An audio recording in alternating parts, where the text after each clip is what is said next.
இன்றைய வேத வசனம் லூக்கா 24 அவர் இங்கே இல்லை, அவர் உயிர்த்தெழுந்தார்.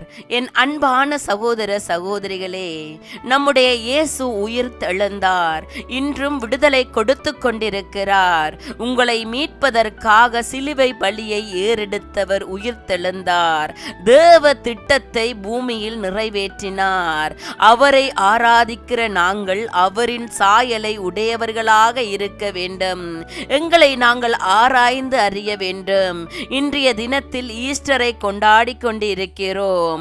இன்றைக்கு உயிர்த்தெழுந்த ஞாயிறை எல்லோரும் கிறிஸ்தவர்களும் கொண்டாடி கொண்டிருக்கிறோம். எங்களை நாங்கள் ஆராய்ந்து அறிந்து பார்ப்போம். நாங்கள் இயேசுவின் சாயலை உடையவர்களா, தேவ திட்டத்தை செய்கிறவர்களா என்று எங்களை நாங்கள் ஆராய்ந்து அறிய வேண்டும். இந்த நாளில் ஒரு மாற்றம் உண்டாகுமானால் இயேசு உங்களில் பிரியப்படுவார். மத்தேயு 17:22 அவர்கள் கலிலேயாவில் சங்கரிக்கும் போது இயேசு அவர்களை நோக்கி, மனுஷகுமாரன் மனுஷர் கைகளில் ஒப்பு கொடுக்கப்படுவார் என்று சொன்னார்.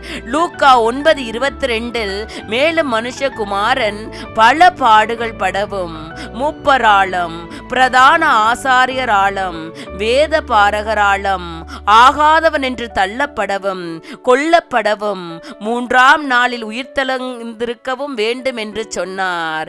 இப்படியாக இயேசு வந்தபோது அநேகர் அவரை உணராது இருந்தார்கள். அவர் மூப்பராலும் பிரதான ஆசாரியர்களாலும் வேத பாரகராலும் ஆகாதவன் என்று தள்ளவிடப்பட்டார்.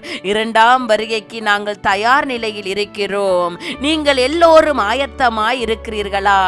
இன்றைய நாளில் அவருடைய மரணத்தை கொண்டாடி அவருடைய உயிர்த்தெழுதலை நாங்கள் கொண்டாடி கொண்டு இருக்கிற நாங்கள் எங்களை நாங்கள் ஆராய்ந்து அறிவோம். அவர் வரும்போது இப்பொழுதாவது நாங்கள் உணர்கிற இருதயம் உள்ளவர்களாக இருப்போமா? எங்களுக்குள்ளே பாவங்கள் இருக்குமானால் அதை விட்டு மனம் திருந்த வேண்டும். பரிசுத்தமான வாழ்க்கைகளை வாழ வேண்டும். அவர் எங்களுக்காக அடிக்கப்பட்டார், எங்களுக்காக நொறுக்கப்பட்டார். அதை உணர்கிற இருதயம் உள்ளவர்களாக இந்த தினத்தில் உங்களை நீங்கள் ஆராய்ந்து அறிந்து விடுதலைகளை பெற்றுக்கொண்டு பிறருக்கும் விடுதலை கொடுக்கிறவர்களாக நீங்கள் மாற வேண்டும் என்றே இயேசு விரும்புகிறார். அவருடைய சத்தியத்தை அனுதினம் வாசியுங்கள். உங்களை நீங்கள் ஆராய்ந்து அறியுங்கள். நீங்கள் உங்களை மறுரூபங்களாக மாற்றுங்கள். அப்படியாக நீங்கள் வாழும்போது அவர் உங்களில் பிரியப்படுகிறார். நீங்கள் அவர் பிள்ளைகளாய் இருப்பீர்கள்.